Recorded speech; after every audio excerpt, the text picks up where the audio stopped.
Degon, did you watch the Nintendo Indie World presentation? Sure did, Emma. Really loving all the art games, really pushing the... Who am I kidding? Goose Game's getting co-op. Hey, Jimmy, you want to play?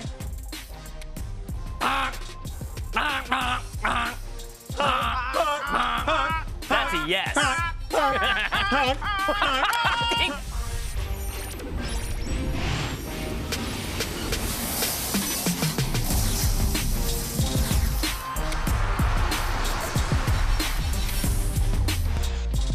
Hello and welcome to The Download. I'm Daniel Degon Gonzalez, sitting alongside Emma Fife and Jimmy Wong. We're right here in the VENN studios where we're live. We might as well be shouting at you through your living room window. Exactly. That means that you please join us in our honking chorus here, but you can also get at us on Discord or in chat.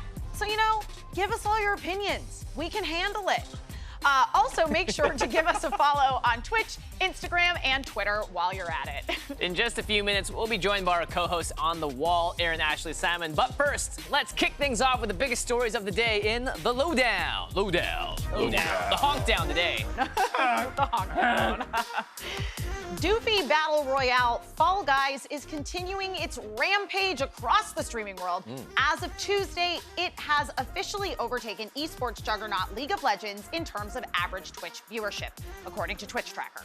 At 182,000 average viewers over the past week, it surpassed League's 174,000. Wow.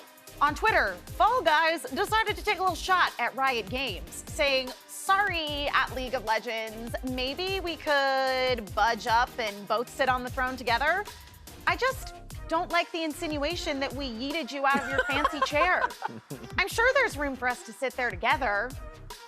Do you reply to tweets, by the way? LOL. Hi. Degon, as the resident Fall Guys guy, that's you, the man. Do you think that Fall Guys can sustain this level of viewership? Yeah, this is tough because it's both of my loves here coming together, right? Yeah. So I think one of the major things that makes us different than a lot of other games that have taken the viewership crown on Twitch and other streaming platforms from League of Legends is that it is a game that isn't bolstered by an esports channel or one major event. This is a game that people are just watching because of how the game plays out, how the shows play out, how many people become players in it. And each game has its own story and it plays out that way. Because you could say that about other games like Overwatch. Took it over one time. PUBG also took it over one time. But eventually, you kind of seen how they all play out, or it takes too long. But the replayability and literally it being a show and a spectacle every 10 minutes feels like you get that aha high that you want to go back to time and time again, doesn't it? You're never lost when you tune in to a Fall Guys game because it's like, oh, we're at this, I can see exactly what's happening. Not when League of Legends you come in, you're like, okay, there are 10 different champions on the map. Right. People are screaming at me. I have no clue what's going on. So it's just inherently much more watchable. And for what it's worth, I wouldn't be surprised, if anything, if we see more similar games to this, people taking on this Battle Royale, but fun and innocent and easy to join in on. Yeah, I think that's what it is. As you say, there's not a large learning curve or barrier of entry with Fall Guys. You can kind of just pick up Fall Guys and play. And even people that are extremely good at Fall Guys, there's always going to be that chaos factor and the factor of people trolling each other and just messing around. And as you say, not only does that make it really easy as somebody who's just picking up a video game to play with your friends to just hop in and play, it also makes it really easy as a viewer to hop in and watch and get that same sort of satisfaction. When I'm playing Fall Guys and I die on the second or third map, die is harsh for Fall Guys. I wouldn't call it dying. When I fall, Your show has ended. But when I get eliminated earlier on and don't make it to the final map, it's still fun to spectate if you have friends that are playing. And even to just jump around and see what cute outfits everybody's wearing. Yeah, it's also interesting that there hasn't been quite yet a superstar streamer of Fall Guys, right? We have big streamers that are already playing Fall Guys, but we don't have Fall Guys streamers, right? A lot of League of Legends streams are based off of League of Legends streamer personalities. But right now, it's like, hey, who's gonna be that Fall Guys guy or gal. You know, I think that's going to be super exciting. It's really exciting interesting that you bring that up because one SRS raider in the chat says, I don't think it's because of the gameplay at all. I think it's from the personalities of streamers is what lures viewers into the category. I personally feel it's kind of a mix because I'm with you, Degon. Like we don't really have our Fall Guys and gals and people who are non-binary yet. I think it's coming, but I don't think we're quite there yet. But at the same time, I think that a lot of streamers who already have kind of charming and engaging personalities, there's a level of the like level of chaos in Fall Guys that makes you want to throw your controller all the time translates really well to like letting a personality shine through on stream. Yeah, I'm a big fan. In general, right, streamers get to be silly. They get to take a load off. They don't need to try as hard as, you know, other games. And it's just fun to watch people fall and suck and be good at the same time. Right, because we did have Animal Crossing have like such a big surge given the fact that we've all had to be in quarantine. Right. Interactions there, but those stream numbers didn't quite hit the same way. And I think it's the point that Jimmy just made, which was it feels like, hey, the competitiveness and that frustration does like bode well because everyone has felt that before. Yeah, absolutely. Wait, hold on, guys. I'm so sorry, team. We are getting some breaking news. I'm hearing in my ear right now that, oh my gosh, yes, TimTheTatman still has not won a crown in Fall Guys. Degon, do you have any tips that you can give to TimTheTatman? No, Tim, all right, look. You know, as the guy here at VENN that has probably won the most crowns out of anyone, I'm in the double digits, almost in the triple digits here coming up, probably later tonight. Anytime you get into the hexagons, right, when you're hopping on the different pieces, you gotta make sure you're patient. There's a rhythm. You gotta feel it in the hips every time you jump, right? You know it's gonna disappear. Feel it in the hips, Tim. Right now, all the tension is boiling up right there in the shoulders. You can see it. The last one, I think I saw him lose. He dropped, he punched his desk here. So really, just stay loose, stay loose. Stay loose, stay loose. Emma, I see you working hard there. I believe you've been crunching numbers for the past few days. What does the math say his win rate is actually at? Yes, let's see. If I just take the 6 and carry the 1 and divide it by the sum of x. 61, yeah, sum of x. Yes, okay. I have done the math, I've crunched numbers, and according to my calculations, his win rate should be sitting somewhere around 0%.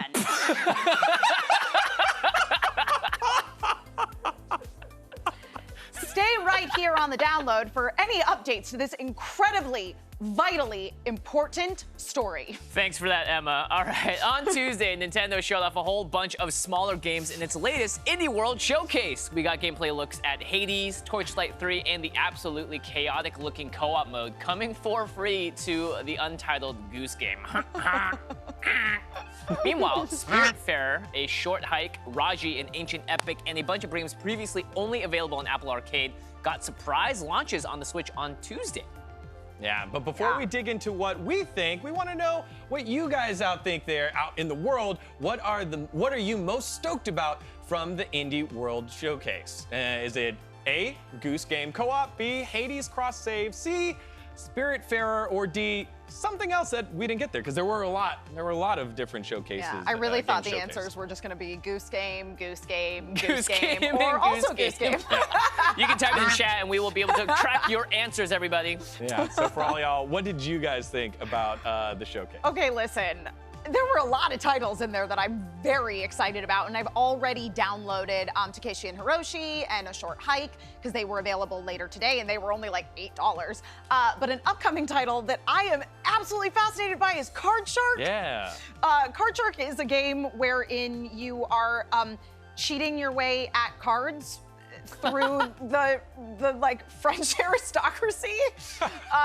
But you know, if you get caught cheating at cards, you might get murdered. So I love the art style of this. I like historical kind of games. So to me, this just blends everything that I like. And also, I tend to get real distracted by card games and video games anyway. Like, didn't ever really finish Final Fantasy VIII because I was just playing Triple Triad. So like, why not just make a whole game around playing cards to advance this game is for me.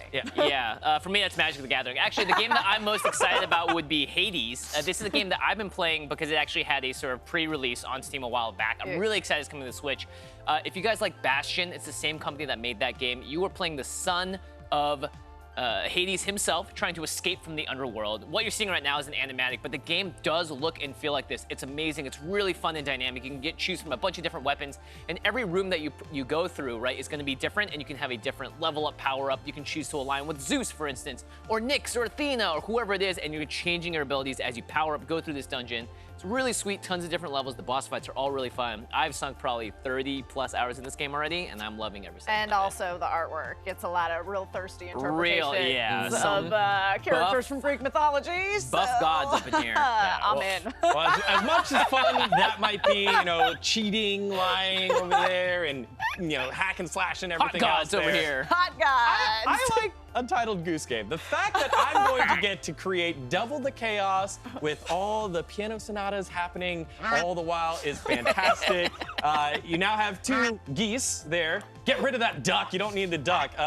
The fact that the second goose looks very similar, slightly darker orange in that, and you get to create the chaos. It's such a fun game to play just to cool off here, and 68% of you agree with me. Obviously, you guys are the ones correct. Yeah. But like the fact that you get to share that with someone else. Before, it was really fun and replayable by having like a friend nearby say, "Hey, why don't we solve these puzzles together?" Now you're actually solving them together and getting to feel that chaos all at the same time. I'm super excited for that. By the way, Pete Wiz in chat says, new segment coming soon to VENN, Thirst Watch, hosted by Emma Fife and Jimmy Wong. I'll put my name in the basket for that one. Yeah. I'm in. Sign me up. Also, agreed with you, Coswayote Ian in Discord. I'm very excited about Garden Story as well. That looks super very cute nice and charming. Hugely popular streamer Pokimane announced she'd be taking a break from streaming earlier this month due to burnout. Today, she returned with a YouTube video titled My Overdue Apology. In it, she apologized for a handful of things, including getting videos featuring her pulled from YouTube, as well as previous instances of using racial slurs while streaming, which she had previously apologized for, but wanted to do so more appropriately. Here is part of how she ended her video. Check it out. There was a lot of guilt during my time off, and it helped me better reflect on things.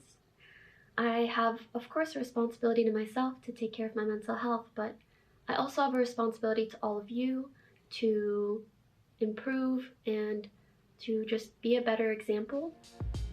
Apologies, the script was written yesterday. This video was also dropped yesterday. So obviously, Pokimane is a huge name. So what does her apology video say about the relationship between creators and their fans? Couple of things that I want to lay out really first and foremost. I think every single person that is a content creator, and I'm speaking to you if you're listening right now, you have an obligation to be an influence to your fans because you put yourself in that position. And so I really do appreciate when creators come out and have genuine apology videos, or videos that basically said like, hey, I messed up, here's what I'm doing to improve. I think that sets a great example for everyone else. What I do not approve of is the fact that we still have tabloid media in gaming and streaming. Like, I thought we went to streaming and gaming so that we could escape from the BS of the real world. Instead, we're seeing, you know, full-on videos specifically dedicated to taking down influencers, exposing them for what they are. And I don't think this contributes to a positive environment overall. I think this is just toxicity on toxicity. And so when videos like this come out, just scroll through the comments, people are still overly negative. The dislikes are massive because people, I just think the ecosystem that's been created when someone's just like, this person did something wrong, here's my 20-minute video with the video evidence and my nasally, scrawny voice explaining why this person is bad. I don't think that's the right way to go about criticism. And I don't think it puts the creators in the comfortable spot to feel like they're in a safe space to really deliver a genuine apology too at the end of the day. So I think the environment and ecosystem that we've created here, brought in from the real world influences that already does this, is not the way that I would love it to go. Yeah, as you say, it's almost like creating YouTube tabloids around YouTubers and Twitch streamers, which, it's a tough subject, I think, because I agree with you from the perspective of that we do need to hold people accountable for their actions, but making content around somebody's actions and also just going for that sort of like expose rather than saying, hey, this person made an apology, let's give them a chance. Right. Assuming their actions are, you know, mistakes that we've all potentially made in the past, just given our upbringing, given the changing times, you know what I mean? I'm sure I probably, if you like really dug through my tweet archives, like I'm sure I said stuff back in 2008 or whatever that like maybe wouldn't really fly as much today. But yeah, 100%. That's the thing, is that like we have to allow people the space to grow while still being held accountable for their actions, and doing things like targeting people that are coming out, being upfront about what they have done. And I agree, this, like, she's taken down smaller creators, which Sure. is Yeah. not great, but give her, if she's genuine in her apology, like, she has to have the space to do that. Yeah, I think it's tough, right? Because there are things that, you know, the defenses that a lot of these these secondary creators will say is like, hey, look, she did do these things wrong, and we're pointing them out. Right. Which is, as a public figure, that is something that happens. Sure. And it brings more attention to the situation when Poki goes out of her way to remove those types of things. Mm-hmm. Yes. However, to insinuate that someone who radiates good and publicly gives back, whose brand is good, and then try to peel back and say, what's underneath there? You can't be that. Right. Like, you're going out of your way to spread negativity and create speculation, and then detach yourself from the consequences that your speculation creates. And that's your whole platform.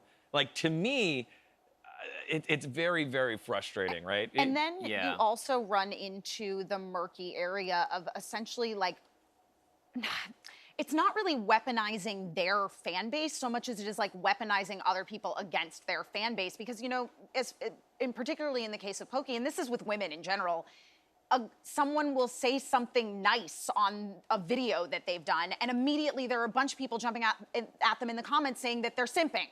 Mm-hmm. Yeah. And it's like, you can't even be nice anymore. you can't, yeah.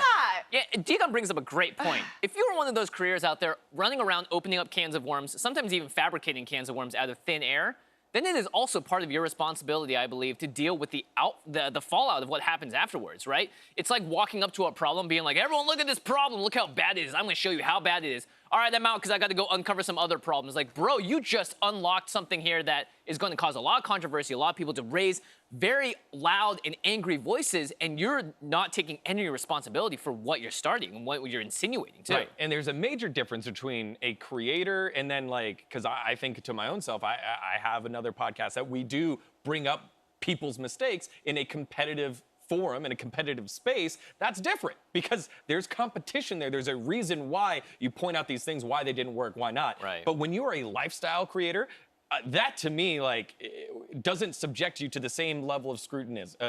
Like, that just, you shouldn't be having every single thing done. And for Poki, she is one of the, if not the largest female streamer out there that has radiated good. And if you look at some of the larger male streamers and some of the stuff that they've done, if Poki would have done those things, a double standard would be applied and she would be immediately ousted. No. Like, it just doesn't make any sense to me. Women are disproportionately targeted. Disproportionately targeted, the target 100%. of scrutiny. And it's like, you can't do anything. It's like she posts a video, and it's not just her, it's anybody. Posts a video where she's not wearing makeup and the internet goes crazy. Yep. It's insinuated that, oh, heaven forbid, she may have a personal life. Or a boyfriend? Oh no, like, so sorry. Yeah, there's so much more to talk about, obviously. I think it's time, myself included, let's all put a mirror in front of our dang faces and take a hard look at what is happening, because I think we all have to understand that we're a part of this equation, right? All of us in some way. And if we don't understand that, we're never gonna get anywhere. But it's time for the download to take a break. But when we come back, Aaron, Ashley, Simon will be here to talk about a certain tweet from E3. But before we go, it's time for your daily solo cue. Here's the question. In 1983, Atari conducted a mass video game burial in a New Mexico landfill. The goods were rumored to be unsold copies of which video game failure? Was it A, bowling, B, E.T. the Extraterrestrial, C, quiz show, D, well, these all sound like failures, so maybe it's all of them. You can drop your guess over at venn.tv/play or just type it in chat. We will get the answers either way and add it to our poll. And the results right after the break. I love Albuquerque. Welcome back to the download. Before the break, we asked you which Atari game was thrown into a mass burial in a New Mexico landfill. In 1983, the options were A, bowling, B, E.T. the Extraterrestrial, C, Quiz Show, or D, all of these sound like failures. You at home came in with a whopping 90% voting for E.T. the Extraterrestrial, which is, of course, the correct answer. Bowling was more popular than E.T. Okay, well, what do I know? I'm not a golfer. Touchdown. Yeah. Okay, that's Deacon. That's really bad. Okay, Deacon, I get it. You don't like my joke. But at least I know the dude abides. Bowling joke. Hey. Oh my gosh, wait, more breaking news, more breaking news. Holy moly, this is, wow. I'm so excited to break this on the show. TimTheTatman has still not won in Fall Guys. Oh. Well, that's what the calculation said. Well, now that's out of the way. I'm Daniel Deacon Gonzalez. That's Emma Fife. That's Jimmy Wong. And behind me on the wall is Aaron Ashley Simon. Hey, Aaron, I heard it's hot in New York. Do you need some water? All right, on three. Oh, I'm yeah, gonna toss, 100%. I'm gonna toss you water. All right, ready? 1, 2, 3. Oh! What? All right. Did we just break the time-space continuum? We did. Now that she's hydrated, on Tuesday, the official E3 feed tweeted out a link to an article titled, "The Games We Play, 25 Online Games That Women Enjoy," which was published in Parade and highlighted such games such as Sudoku, Candy Crush, and Kim Kardashian Hollywood Adventure. It was not received well, as you imagine. Later, E3 apologized for promoting the article and took down the original tweet. Aaron, you got some thoughts about this. Are you ready to be honest? Yes, I am ready to be honest. So despite the disposition of social media, two opposing statements can exist at the same time, both being true. For example, yes, women are a high percentage of mobile game consumers, and women gamers are often pigeonholed due to stereotypical and sexist themes, especially within the gaming community. Here's another one as well. E3 has been an instrumental event when it comes to the gaming community, and it's proven to show how out of touch it is with its core audience. Now, I don't even blame the writer for the article, but why would E3 tweet an article that revealed such a disconnect knowing the core audience that it has? Everything from including games that aren't free to play in the article, the use of a PC gamer image despite the article being heavy on mobile games, and of course its very unique tagline, "Girls love gaming just as much as men." Ugh. Now, the gaming world is becoming more inclusive. There should be more respect to mobile gaming, especially on the competitive front, and I do agree with that. And also, we've seen issues of gatekeeping within the gaming world, and it's something that it can become toxic as well, and one that we should adjust to, not only to protect our communities, but to be more inclusive. We're seeing a new era of people ushered in daily because of COVID-19 quarantine, and even because of just general interest around esports. But it's important that a big platform like E3 helps to avoid confusion and perpetuated stereotypes, especially with the social tension that already exists in the space, and because of the new people who are entering in as well. Our industry should be one shaped around inclusivity, understanding, and education, and not with archaic racial, sexual orientation, and gender norms. Yeah, I mean, here's the thing. I want to back up what you were saying, Aaron, about the idea of not necessarily blaming the author as far as this article goes, because if you think about it this way, it was a woman, and I really do think that her intentions were in the right place. It's unfortunate that E3 decided to highlight this, thus showing how kind of out of touch they are with their core audience. But the fact of the matter is the idea behind it was, hey, all of these things that often get dismissed as not being games or being casual games are absolutely games. And one of my big stances as far as video games go is games are games, the end. And that especially is true in the mobile community, where you do have a lot of women that are playing mobile games. There's a huge market of mobile games where women are the target demographic. That being said, the issue is that unfortunately it was also highlighting this stereotype of like, women just want to play Kim Kardashian's Hollywood and not Valorant and League of Legends. So, but the positive side of it is that we are seeing those barriers come down. Like I was talking with a friend the other day who is a woman, and she was saying to me, like, I always felt really intimidated trying to get involved in conversations about video games because I like to play Mario. I mean, Mario, like of all things, but because there's such an emphasis on competitive gaming and esports, I think a lot of women in gaming feel really alienated. I am categorically terrible at every single competitive game that exists. Terrible at it. But you know what? I call myself a gamer because I spend a lot of time gaming, mostly because I only play 100-hour-plus video games. But I You're more digress. hardcore than a lot of people out there, right? But I think that the issue is that, like, what we're seeing is that women are very, by and large, supportive of one another and supportive of this idea that, hey, if you like playing video games, then you are a gamer. But the issue is getting our allies to speak up about it more. Right.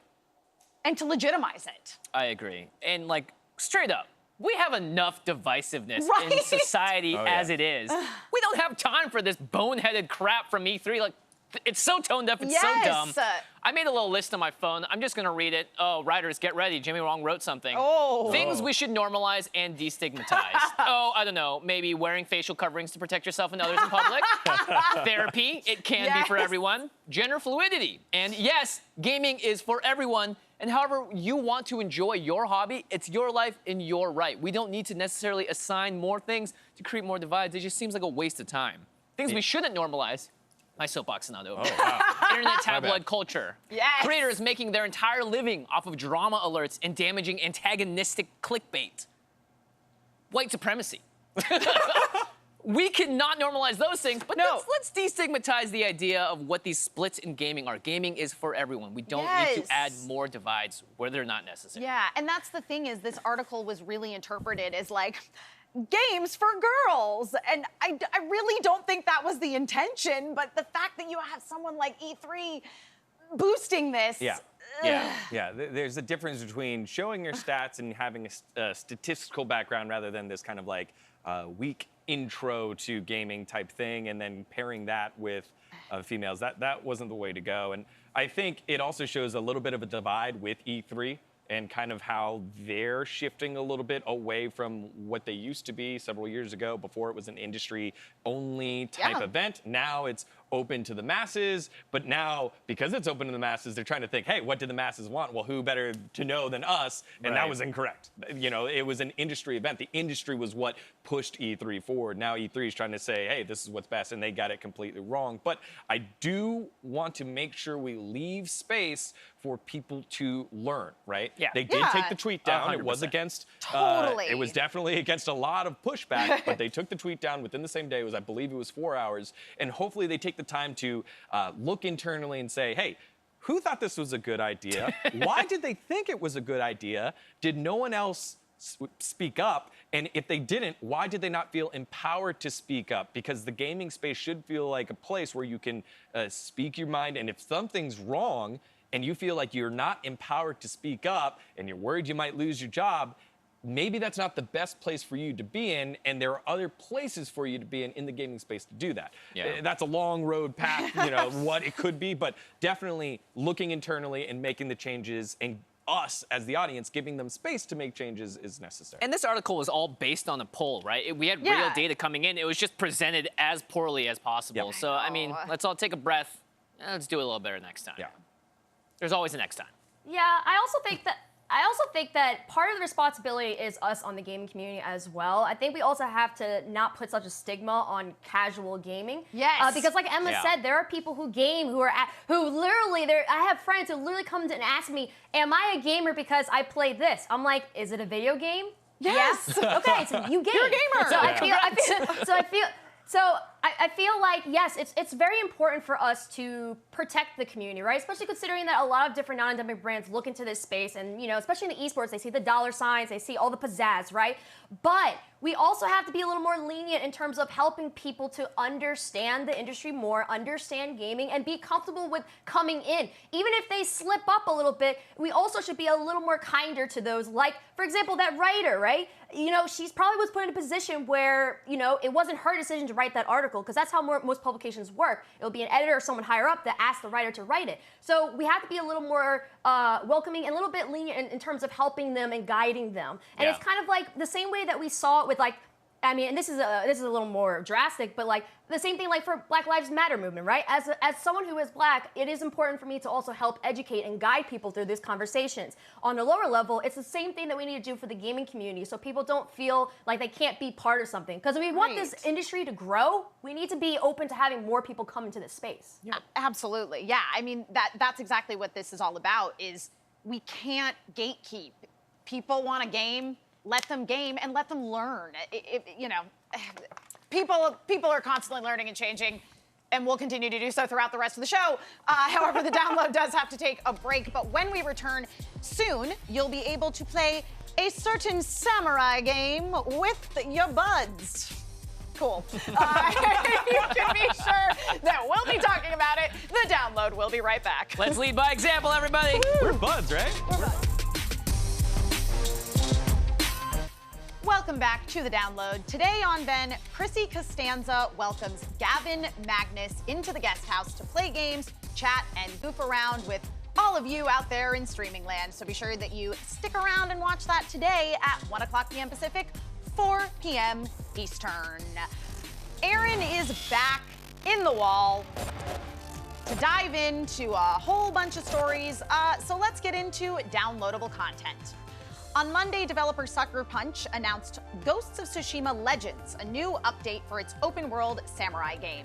The free update will add a brand new co-op campaign to the game, which will let players take on a series of missions specifically designed to be played together. Jimmy, are you ready to slice and dice with your buds? 100%. I love any game that allows you to do a co-op mode or play with other people to sort of accomplish a common goal. So really, really excited about this. I love the fact that they're releasing it as well while the game's still hyped up. Totally. Yeah. Also, I mean, in addition to that, it's good that it's lining up closer to the launch of the PS5 as well. So it's great that we're having more exclusive or additional content, in addition to like Godfall and also Spider-Man Miles Morales. So I'm excited for this. Yeah, I just hope that the co-op experience doesn't lessen how it feels when you're playing alone.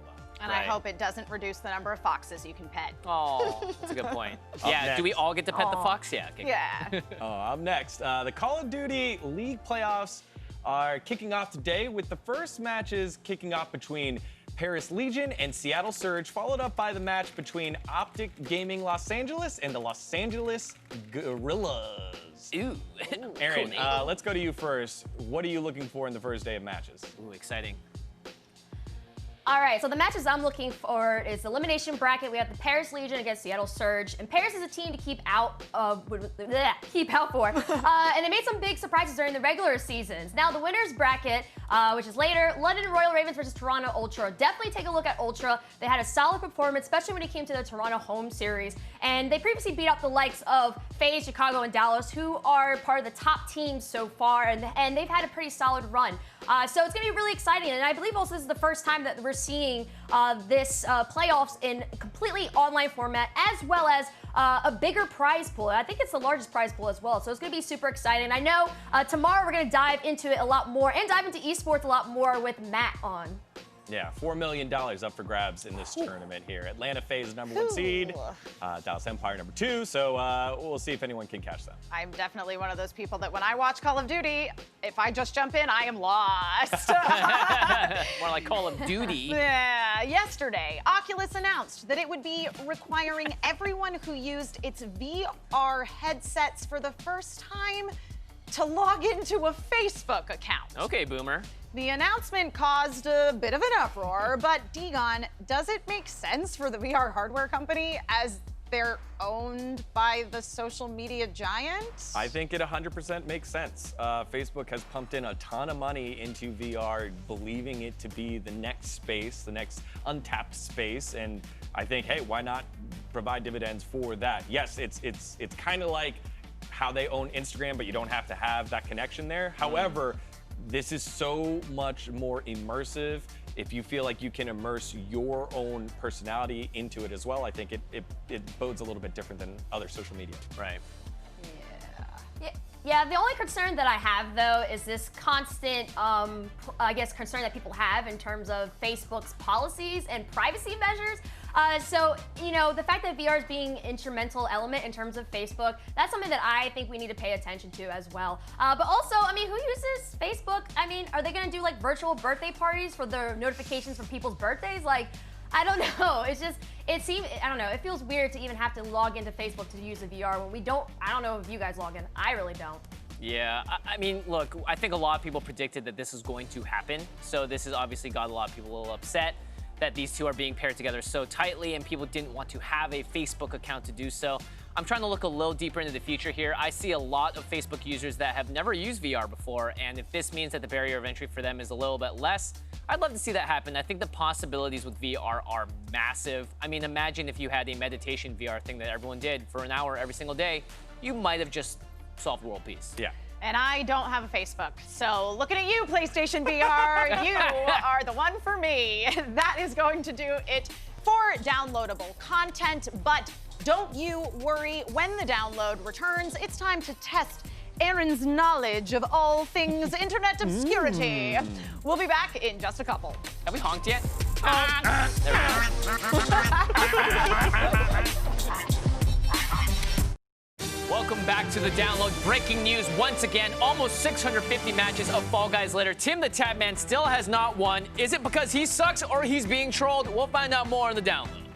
It is now time for what? Wait, how do they know? How do they know? That it's him? How do Stream they sniping. know? Stream sniping. 650 losses? That's a lot of losses someone's counting. Yes, actually, it's 647.3 losses. The 0.3 being the match he's currently losing.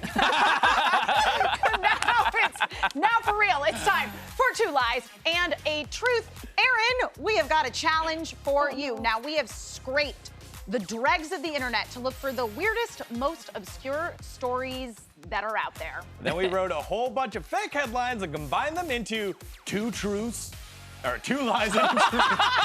I'm sorry, I'm still thinking about Tim. You said it so convincingly. Because I'm thinking about Tim. Tim starts with a T, there's truth. Now the three of us in the VENN studio will try to fool Aaron with our stories. And you at home can always play along in chat. Just let us know what you think. Aaron, are you ready to try and identify the real story? Let's get into it. All right, let's go. Okay, Aaron, your first 3 options are: option number 1, boy discovers Lego piece in his nose 2 years later. Number 2, cat drags in rare Magic the Gathering card from the trash. Or option number 3, Rubik's Cube champion title revoked due to illegally greased cube. That's kind of sexual. Well, you're not wrong.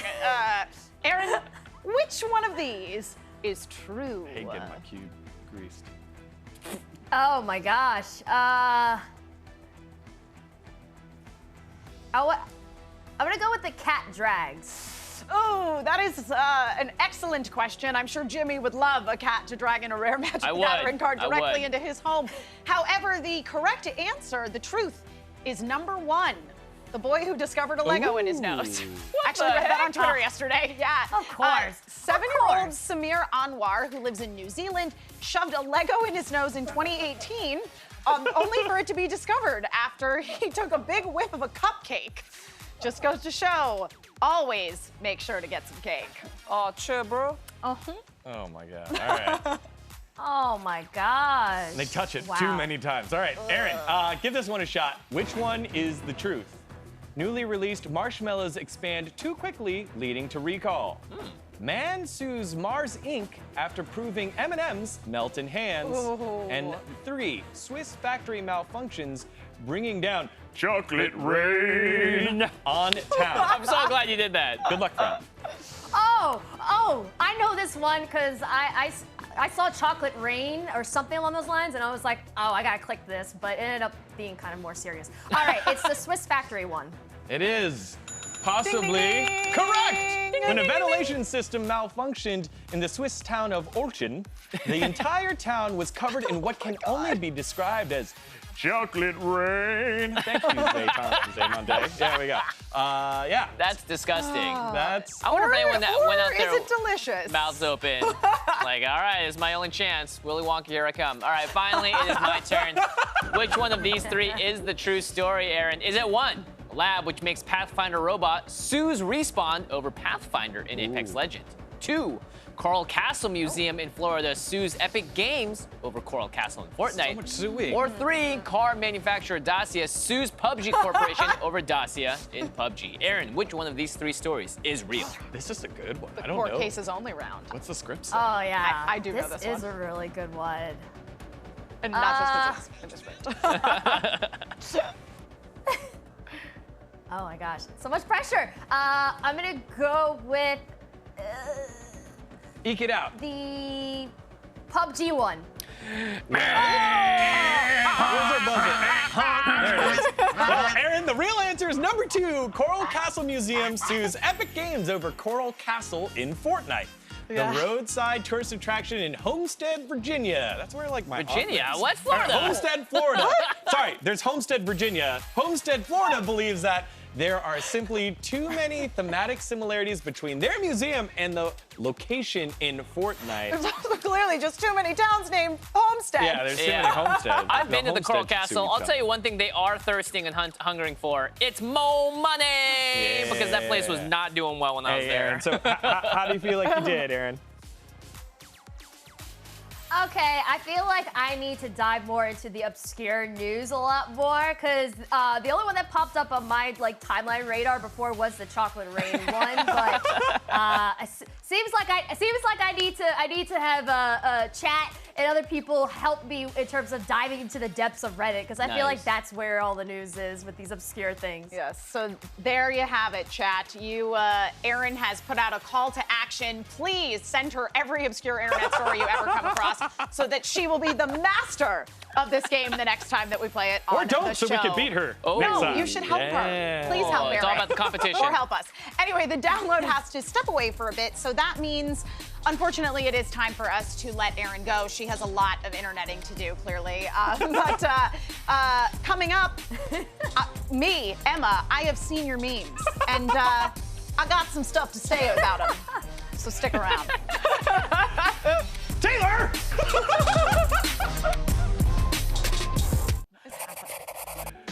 Welcome back to the download. We got to hurry through a bunch of news, so we figured we'd get you in the know.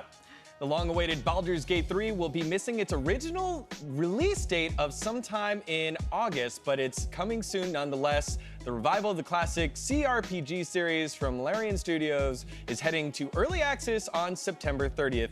Maybe, hopefully, probably. Please. Please come out. Please come out, Baldur's Gate. Disney Channel animated show The Owl House has a bisexual lead. Series creator Dana Terrace has confirmed. This will be a first for a Disney animated TV show aimed at kids. Terrace revealed on Twitter that Disney was not initially okay with the character, but has come around thanks to new leadership. And a big shout out to Li Shang while we're at it, right? All right, everyone's favorite turtle hermit pervert is finally making his way into Dragon Ball FighterZ. Developer Arc System Works revealed on Monday. Oh my gosh, it's Master Roshi. The latest and the most recent of season of characters, Master Roshi joins Kefla and Ultra Instinct Goku as the DLC character for the team-based fighter. Hey, at least it's not just like another version of Goku. That's apparently. awesome. I mean, There's like a billion of them, honestly, right? thank goodness. Like- Like give me some weird Master Roshi. I'm here for it. Some weird Master Roshi, not normal Master Roshi. All right. well, He's pretty weird. He's Netflix has normally. released a new documentary series called High Score, highlighting some of the lost heroes of the early days of game development. Covering the 80s and 90s, the 6 episodes cover stories from Space Invaders to the rise of Nintendo to the FGC, and more FGC coverage is better for every single gamer out there. I just love that archival footage. So much fun stuff back in the day. And more Yoshitaka Amano being like, this is what I drew, and now here it is in pixels. All right, now let's get into TLDR, where we break down the stories that you didn't, and also us, didn't have the time to read. Pinocchio is getting yet another adaptation, but this time with Oscar-winning director Guillermo del Toro at the helm. Ooh. According to The Hollywood Reporter, the stop-motion version of the classic fairy tale will have a star-studded cast, including Cate Blanchett, Tim Blake Nelson, and Finn Wolfhard, among many others.